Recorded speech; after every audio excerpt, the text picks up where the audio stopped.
ayang-ayang ya Mas. Iya. Aja angel-angel gawe watone ku kleru terus kok amen mak atur angel ngono leh yo. Tere watono kayak dek ben mulai ya ngono. Ciri khas ya. Ancen setiap orang itu memiliki ciri khas. Variasi betul kudunya ono valese sithik ya ya. Kok sithik iku? Yo tere vales kabeh, Rom. Masih benter-benter Nduk. Ya.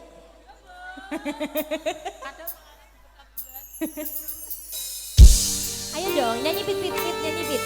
Oke. Ya. Pitonel.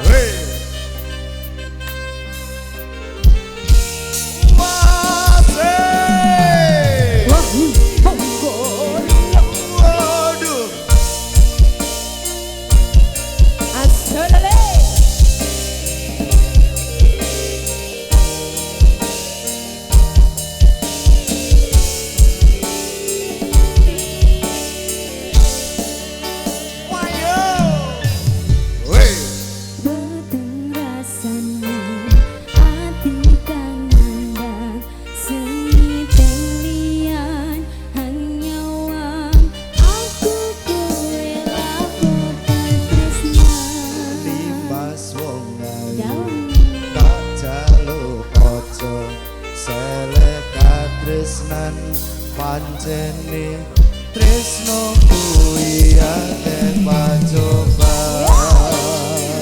Wah, Bang Doro. Pesen amban. Iya. Udah. Kok ayan. Wah,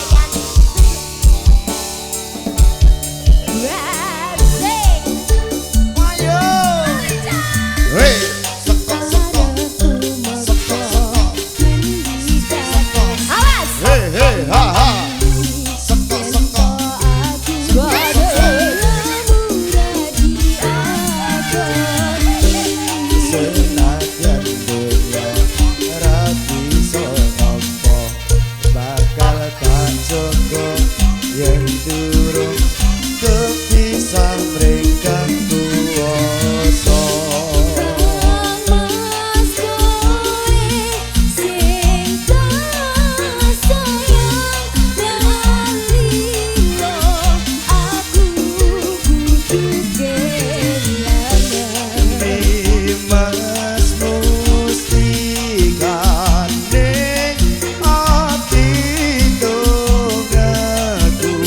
See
permintaan sudah dikasih. Tinggal unik satu bonus. Wonten sarung jagung nggih Pakde, spesial Mas Ali yang nyuwun. Iki mari ki awak dhewe adus nang sendang karo ngumbahi mepeni gombal-gombal sing kok umbahi bar kuwi bali nang ome dhewe ya.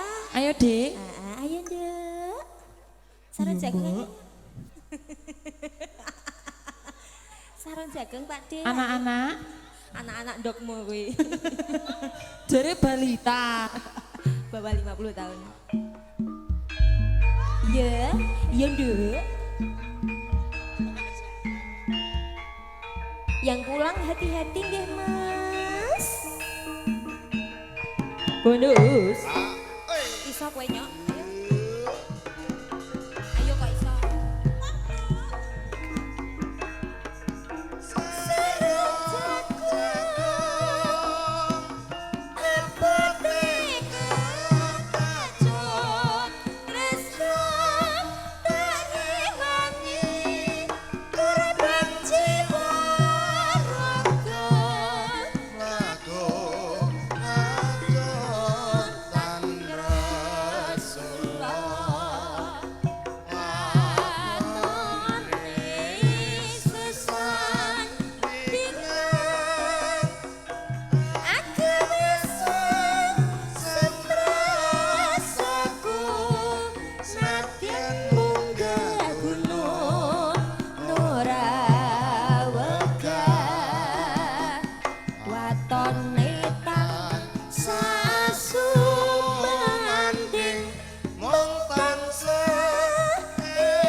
Nyuwun pangapunten mbok pilih wonten klenta-klentunipun nggih kula matur. Ayo bali, Nduk.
mengko semono aku swaga sumaku. Nuruti penjalukane bapake Sulastri. Ing mangka bareng tak gagas kanthi permati. Abot sanggane. Atase mung aku senopati. Penjalukane sapi patang rakit, sawah 5 hektar, omah tingkat susul 7. Apa yo kelakon? Bakal kelakon.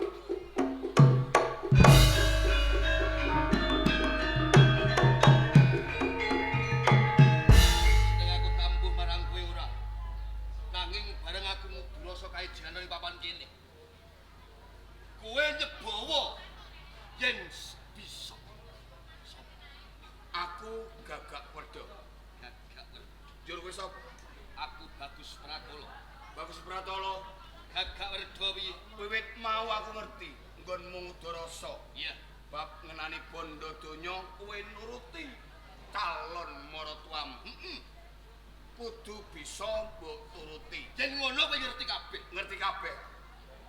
Mula saka kuwi. Yen pancen kowe bakal nuruti calon maratuamu, kowe kudu nyawiji kelawan aku. Sing tegese nyawiji aku kudu piye? Yen kowe bisa mateni Kang Masku Gagak Rudra ana ing Kadipaten Gebang Ginalang, kowe bakal tak wenehi sak sigar semangka ana ing Kadipaten Gebang Ginalang. Alamun kowe singgar ing Jayaksa takon dosa.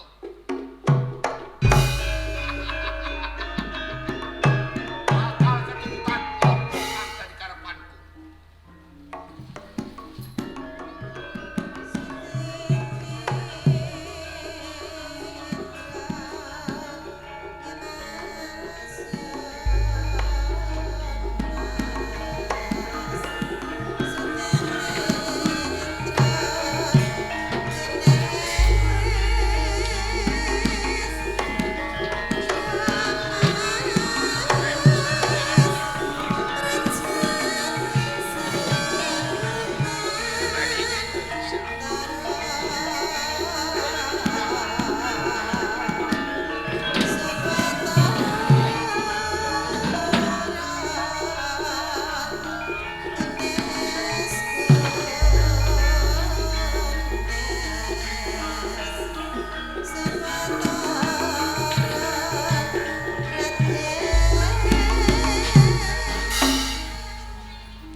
Sugih kendel bondoan mlebu ana ing tilam pagunungan.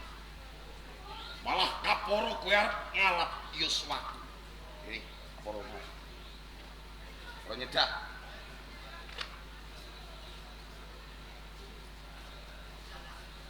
Bagus rupamu ning nista tumindakmu. Sapa kang dadi aran? Aku Bagus Pratala. Bagus Pratala. Iya. Aku ngerti. Alamun to kowe nganti mlebu ning tilam pagunungan.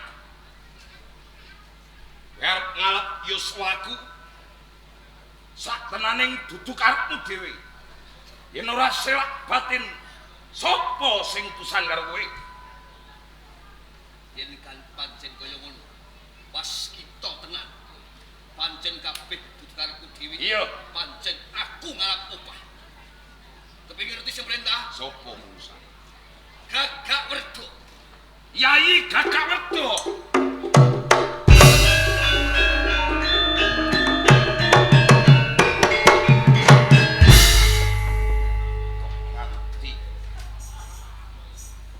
Gede sesanti mulan gagak medhok. Jur apa unduh-unduhan. Aku kepojo ing kahanan. Kalamun aku kesempatan ini marang kowe, gagak lutu. Aku bakal nopo ganjar keng okeh banget.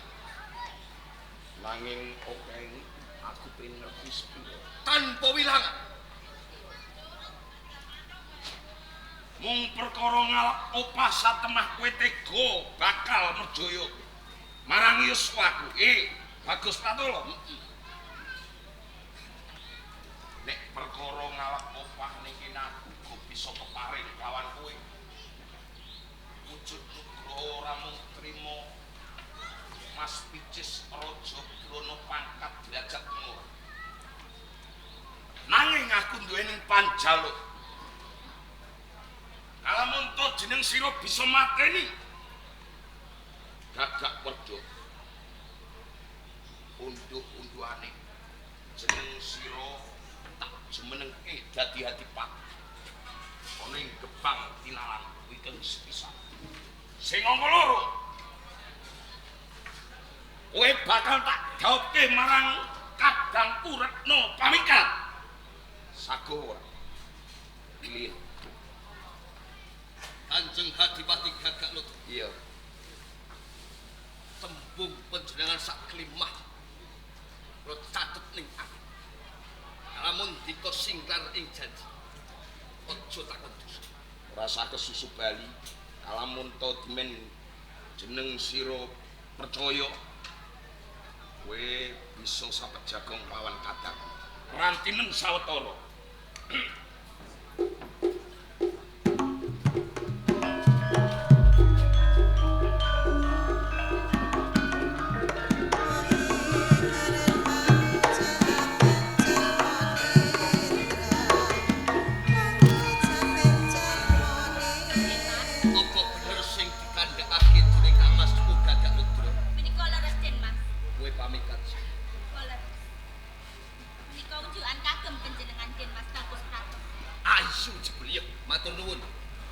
Siapuan kowe durung wanuk bae wis paring sukata matur nuwun.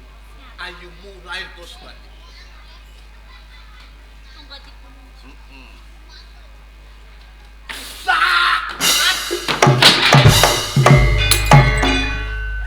Sakit Den Mas.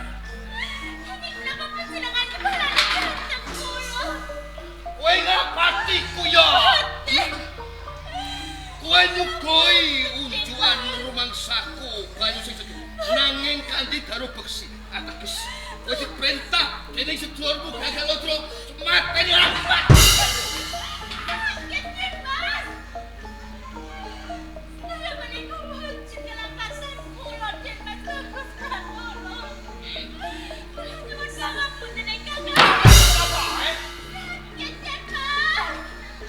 Manuk bae wis paling racuni karo aku. Tinimbang aku sing mati, kalau kowe sing mati.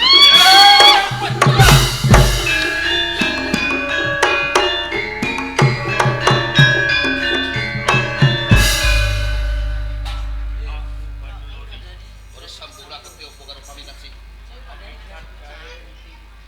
Pokuden mergo aku rongko ning Gebang Tinalan bali takon sapa satenan. Bagus Pratolo. Pratolo legermu wong lanang nanging patrakan tumindakmu. Singkar saha paugeran. Sakarepmu anggon ngucap. Kowe iki wong lanang nanging wanimu aja karo warga. Yen nyata-nyata wong lanang sejati iki musuhmu ora sapa. Eksan kowe. Maju kalon.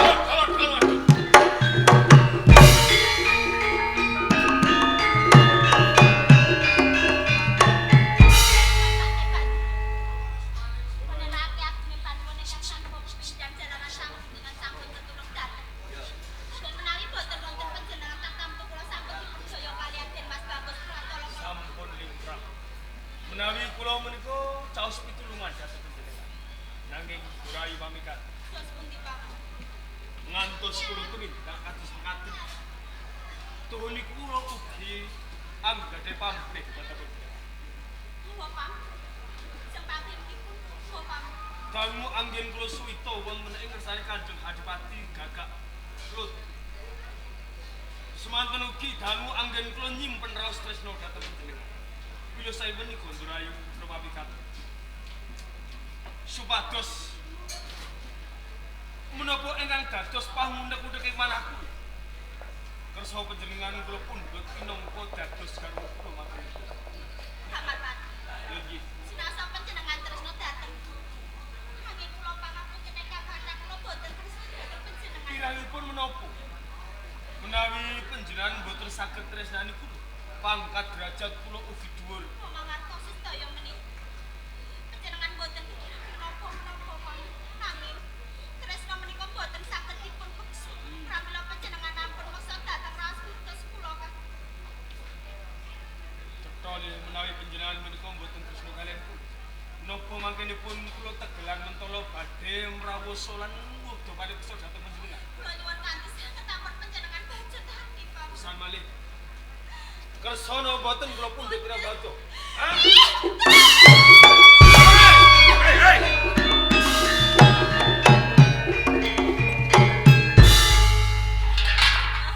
Dadian apa? Kanthi ki munto-munto lan kadang. Pangapuntenipun.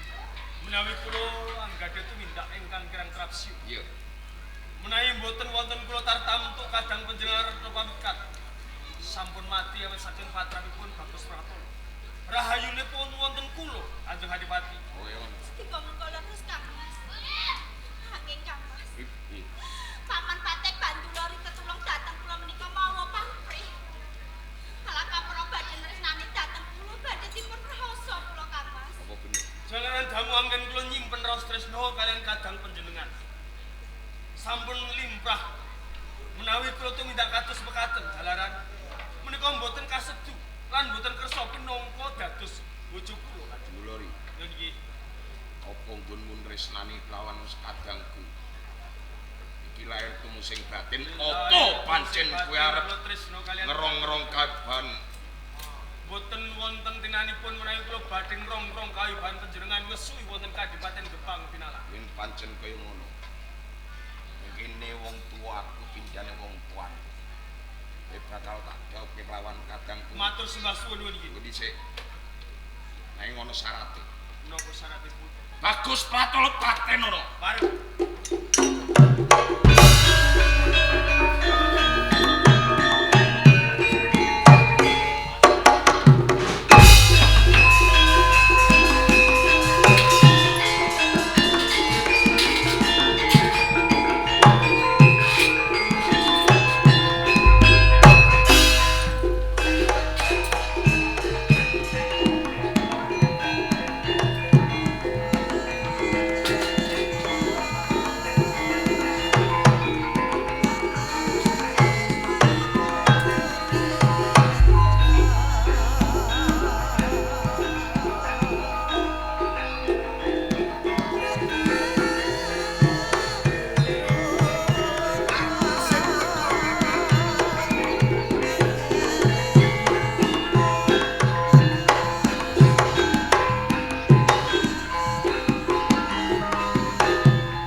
dikongkon utang duit.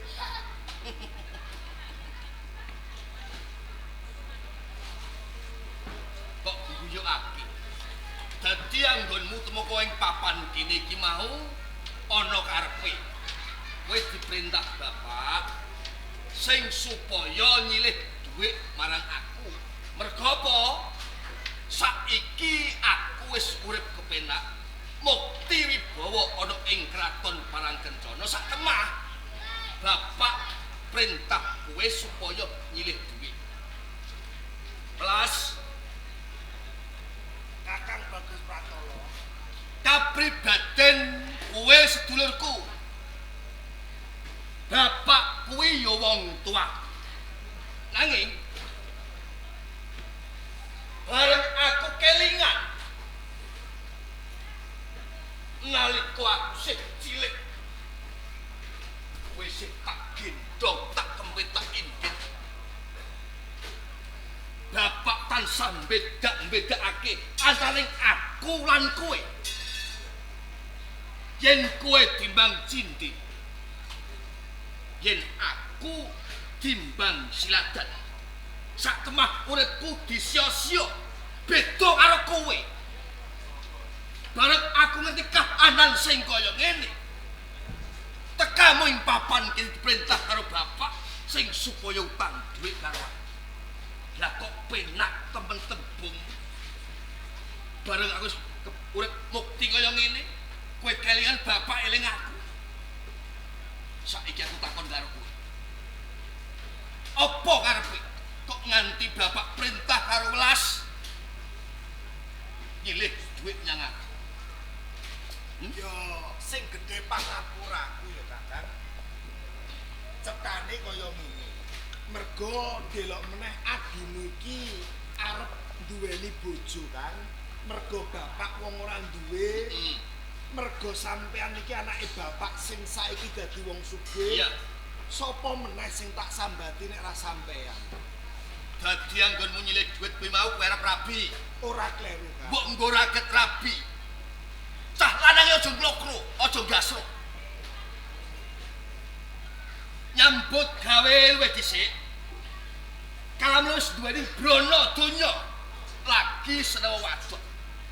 Lah wong dhuwit wae ora duwe kok kowe arep ndek bojo. Iki bojo marang papakane apa, he? Arep papakane apa? Lagi iki dagelan dijotosi babangan. Kan, Aja mesam-mesem. aja galak-galak kan. Oh digalaki ora ngerti apa meneh ora. Aku iki duit wis ra duwe, malah mbok galaki. Kuwi salahmu dhewe. Perkara dhuwit ra duwe salahmu dhewe. Wis slotmu kendelmu ra pakat. Oh alah, Mula lah mula, Pak aku jane mau wis semoh mbok kongkon mara mrene. aku ora sudi bantu kowe. Ora sudi ya wis, aku tak bali nek Sutik nyawang kowe. Enak bener.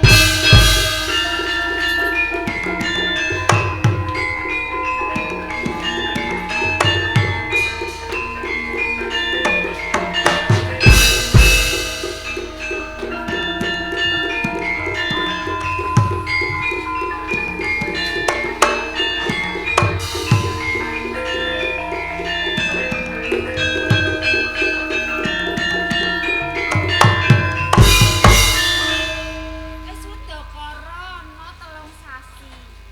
Nang Den Mas Bagus Pratolo kok ora ana bali.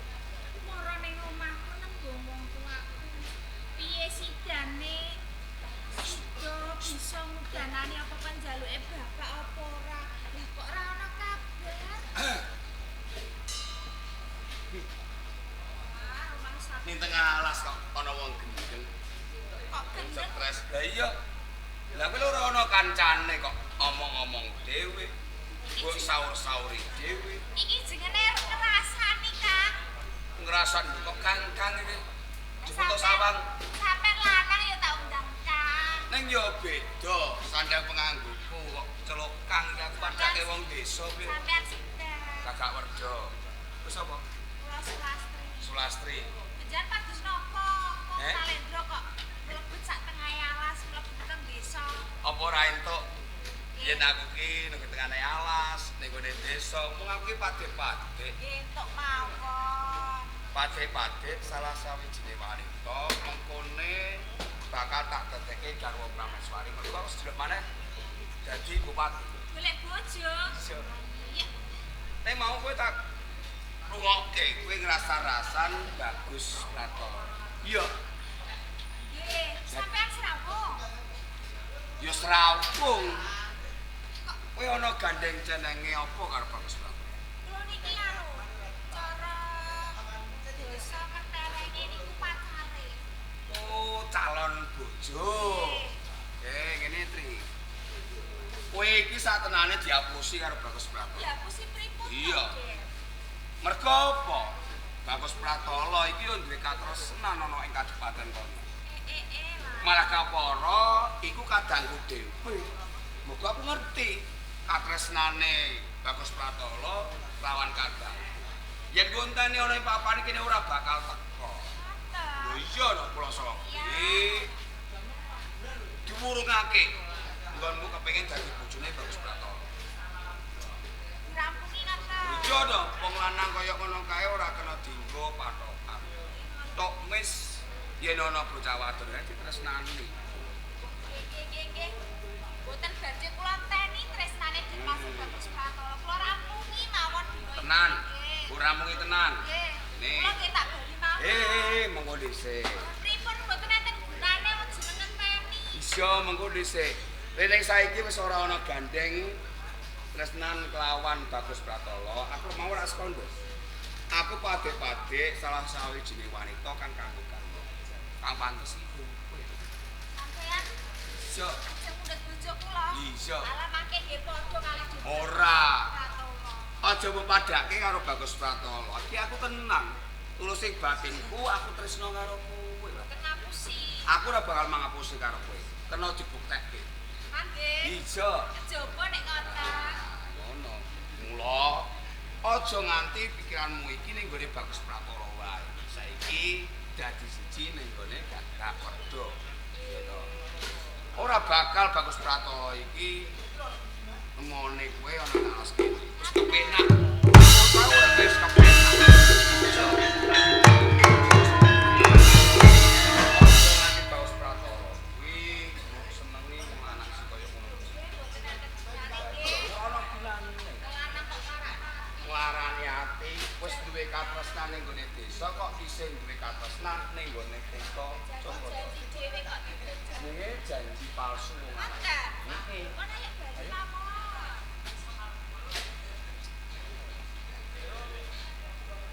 Rokok bos Pratolo. Lah piye? Apik. Jebul kowe jlemprong gaku. Gagak. Kok kowe bisa kandha kaya ngono? Aku ndlomprongke kelawan kowe. Ing sekawit aku mbok iming-imingi. Kalamun aku bisa mati sedulurmu Gagak Lodro. Nanging kepiye? Kelakon aku jebol dilampat le Gagak Lodro. Sak temah aku ora kuwawa mergo jaduke sedulurmu. Saiki kowe ora bisa mateni Kang Masku Gagak Lodro. Nanging kabeh tiba kosok balik. Kosok balik pancen aku ngaku apa anane yen sing perintah kowe. Saiki aku diperintah karo sedulurmu Gagak Lodro. Kalamun aku semateni kowe sepisan. Apa kajane? Kadipaten Gebang Tinalang sak sigar semono diwenehi aku. Ora mung kuwi. Apa meneh? Sedulurmu Pamikasin uga diwenehi aku. Coba, Tri. Krungu dhewe. Kadangku arep dipek bojo. Nanging kabeh kuwi apus dayane sedulurmu. Sak temah Pamikasin. Duwe racun kon ngracun aku. Saiki kabeh mau ngurung apa kang dadi panjangkamu. Mergo apa? Kowe ora bisa mateni Kang Masku, ora bedane Kang Masku utusan karo kowe. Kang supaya mateni aku. Aja ngipi kowe. Ora beda kowe, Lastri. Tak rewangi kaya ngene. Aku nuruti apa sing den karepane wong tuamu, penjalukane wong tuamu mergo aku tresno karo kowe. Ning bareng durung wae aku keturutan apa Apa sing mbok karepake? Kowe wis seneng karo si Gagak Lodro. Apa kaya ngono iku tresno ae? Sampeyan kok malah balik malah ki kuwi. Ate udiak gini. Luput wis semanggone sampeyan. Janjine pirang sasi. Kabeh mau aku kahanan. Kudune kowe sabar. Yo, ora apa-apa. Jeneng wong tresno mesti dadi siji. Senajan dimimpi wanita sewu paribasane ora bakal ngerewa. Kasunyatane Nggih. dimimi sedulurku wae dheweke wis kapelo. Oh, kula pun boten cinta Yo, sampeyan. ora apa-apa. Wong wedok pancen racun dunia. Pancen awet biyen wong wedok iki racun dunia. Mula ganti kuwi Gagak Lodro. Yo, Mergo kowe kudu mati saka tangan. yen pancen kowe bisa. Lakonono apa wae urusan.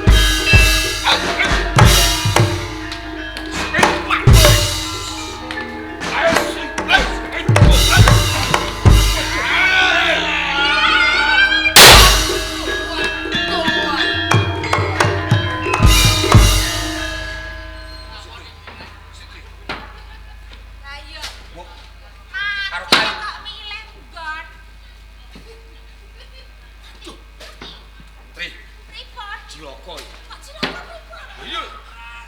Bagus Pratolo iki tuh mekane patu saka Ngerti. tangan. Aduh, mati iki cilaka. Wis, Jeneng wong mateni wong iki mesti tok digono. Aku wong kutha, wong yo wong kabupaten.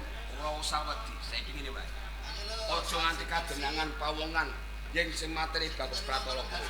Luwe becik tinggal ki tempat. Ayo.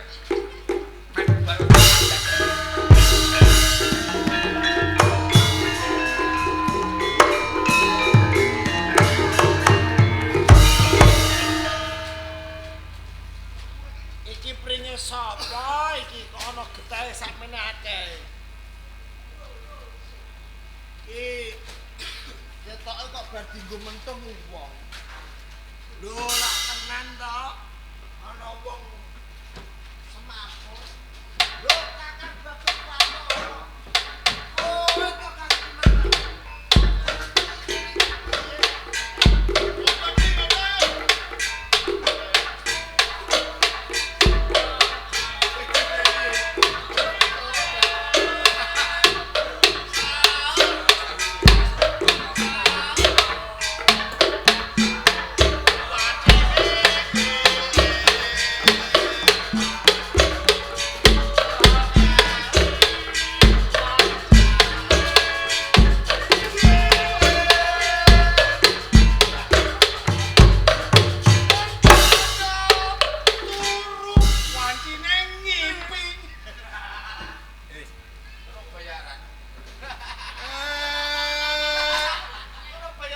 Bareng ana wong rondo, malah pringas-pringas iki ngopo kowe iki? ngene iki njaluk bayaran. Ora ketang piye macak-macak iki piye iki? Hansip piye napa bayaran? Oke. Aku Aku lah waktu yo karo kowe. Lah kok cubriya yo Bareng napa? aku rondo kok pringas-pringas gowo apa iki? Gawa apa ora nggo apa-apa. Ora usah ngono. Lho. Kok malah pentungan barang malah gubrak geteh iki. Kowe bermateni wong ngono piye? Ora. Ah. Saben menungso mateni menungso. Lho iso wae. Kok menawa kowe lara atine karo sing mau pateni kok malah. Buktine iki nggo pentong lho. Wah, iki. Ora nggawa ora mateni Lah kok. iso, teliti. Kira-kira ana sing dadi korban ta ora? Lho. Lah kono jendela iki. Iki turu apa mati? Lho, sirahe pecah. Kowe nggawa pentung gubrak geteh.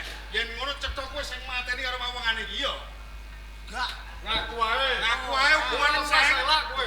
Ora. Apa? Ora ya. Kowe iki ora iso selak mergo apa? Bukti semok gawa seksine aku karo adikku. Lho, aja macem-macem lho kowe. Ning aku ora mateni. Ora ana tinane jeneng maling kok ngaku. Maling ngaku ya Pak Kunjal kebak. Bocah kaya kowe iki piye? Kowe nek gelem ngaku, hukumane entek ngono. Ning aku ora mateni. Bocah iki iso ngene. Ayo terus piye iki kan? Mergo kabeh iki perkara ya to. Kowe becik ayo dilaporno aja iki. Ayo.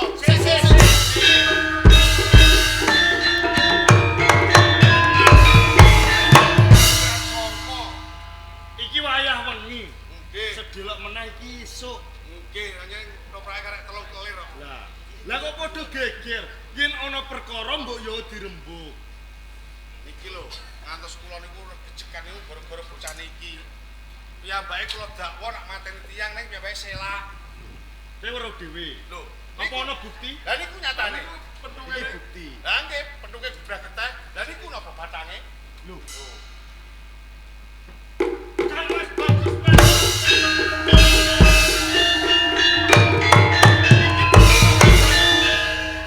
yen kaya ngono kedadian iki kowe mangerteni. Lamun nom-noman kae sing mateni kelawan Kang Mas Bagus Pratolo. Kula niku mboten ngertos ning kula niku dakwa.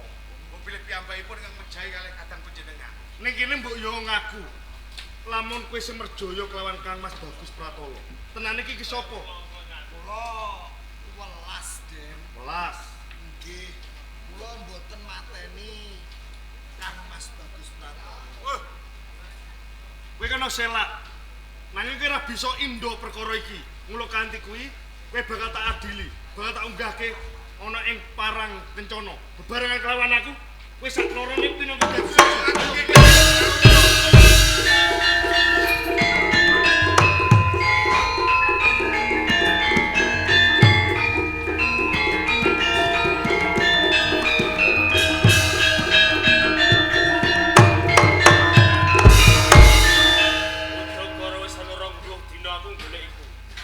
Bebasan tepung gelang siaga tak ubengi neng aku durung bisa nemuke Bagus Pratolo.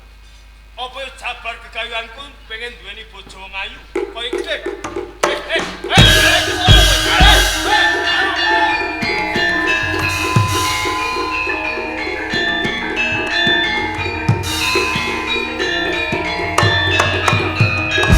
Kowe kok alune ngene ku nek konangan awake dhewe mateni Ora Mas Bagus bakal. Pratolo. Ora bakal, Tri. Ora ana mergo apa? Lho, iki apa?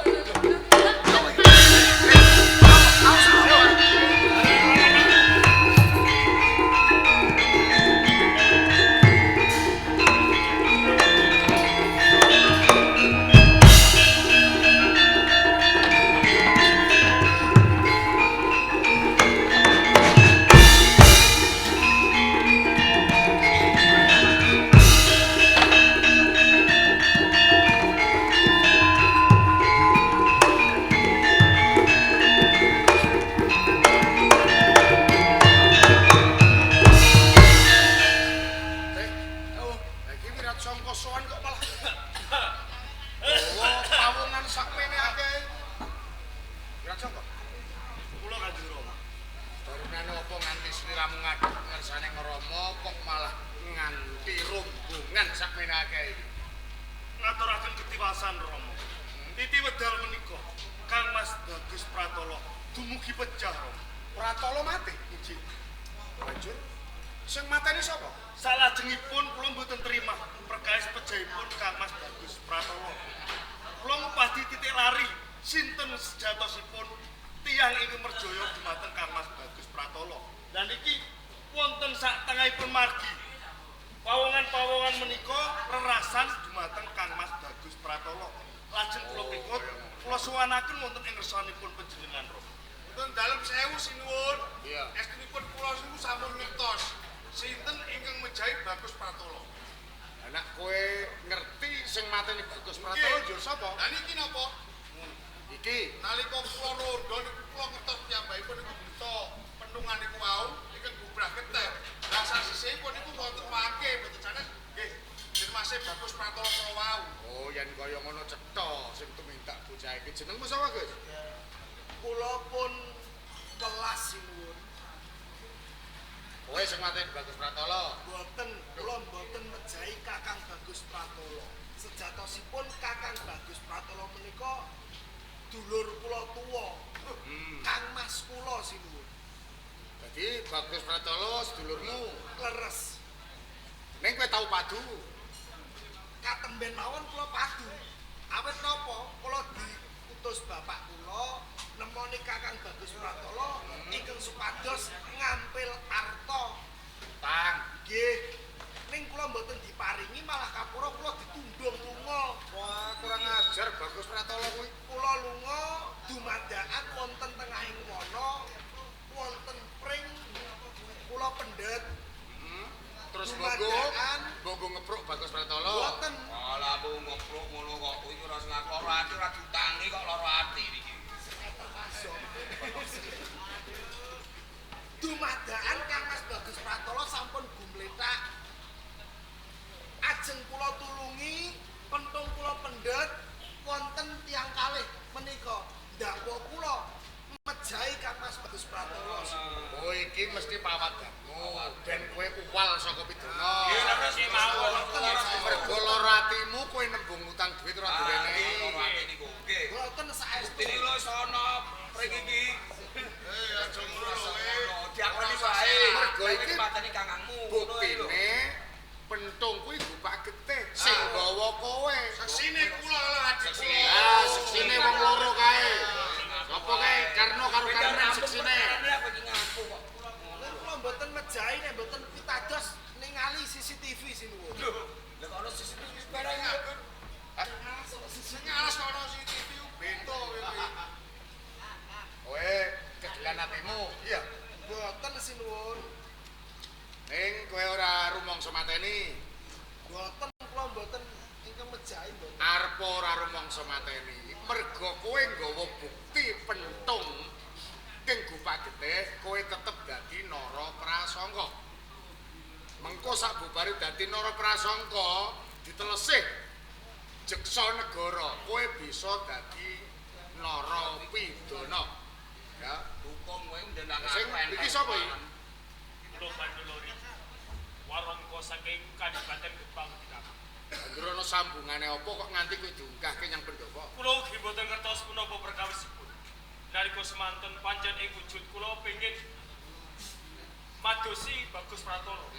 Jalanan kulo dipun boboti kalian calon saged kelampahan kulo dedaupan kalian katresnan kulo menawi kulo saged mejahi Bagus Pratolo. Ewa semanten kulo dereng nangge kalian Bagus Pratolo.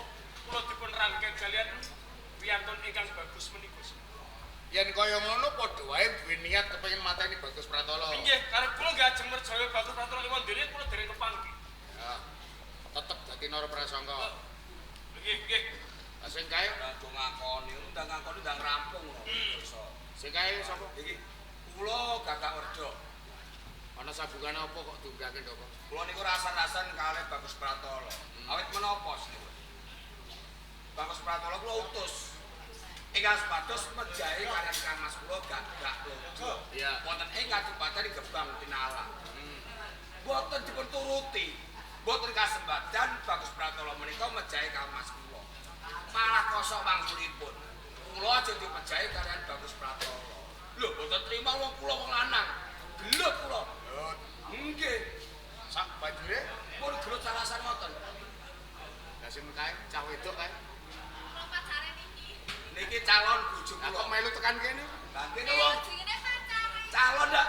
Ngoten dak. Yen ora ana sambungane karo Bagus Pratolo ora bakal melu teko Nggih, Bagus kene. Pratolo kalih kula niki lak. Lho, ini kira gandeng renteng ketiang kalih kula kalih niki. Niki naminipun Lastri. Lastri Winong kuwi. Nggih, sing awit sampe niku. Nggih. Kula niki Bayune. Niki Mbak Kuning. Oh. Nggih niki. Sing arep ati ketoprak, Nggih. nanging anggotane 12 to. Niki mboten enten sambungane menapa-napa. Lakone. Saestu. Ing arep kowe ngandhakake. Nggih. Yen to kowe gelut karo Bagus Pratolo. Nggih. Ing sakjroné kowe gelut, Nggih. mesti wae ana salah siji sing kalah. Lah niku napa? Ingkang kawon iki kula. Nggih. Kula aja dipejahi kalian Bagus Pratolo. Kula niki ditingkes. Kowe arep dipateni. Nggih. Ning kok bisa Bagus Pratolo sing mati? Lah niku perkarane. Iki mesti Lastri ngerti, mergo kowe Lastri nonton. iki mboten ngertos. Lho jare gandeng renteng ora Yo gandeng renteng ki ambake niku bilih wonten sak tengahing. Tri, gone gelut iki piye ki mesti nonton kowe. Kowe nek kula kan arang aku ketoprak ra barbar lho iki. Praktek. Ayo. Niki ngeten mawon. Kula tak bloko mawon. Iya. Estunipun yen Mas Bagus Pratolo mati niku kula sing mateni. Kowe sing mateni. Nggih. Lah kok kowe mateni Bagus Pratolo iki perkarane apa? Pripun jeneng wong wedok kok diapusi? Kula niki katresnan aja ngawur. Bagus Pratala.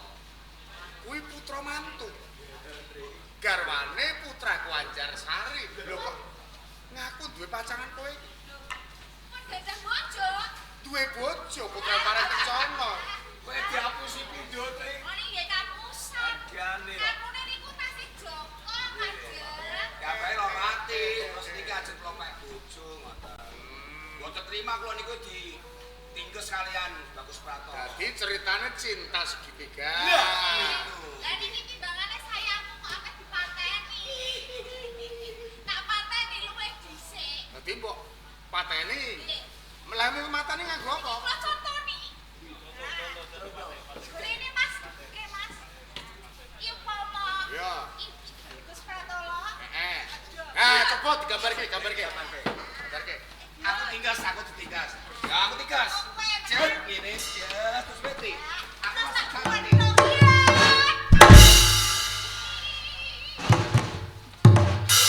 Jadi ngono kuwi nggonmu mendong te.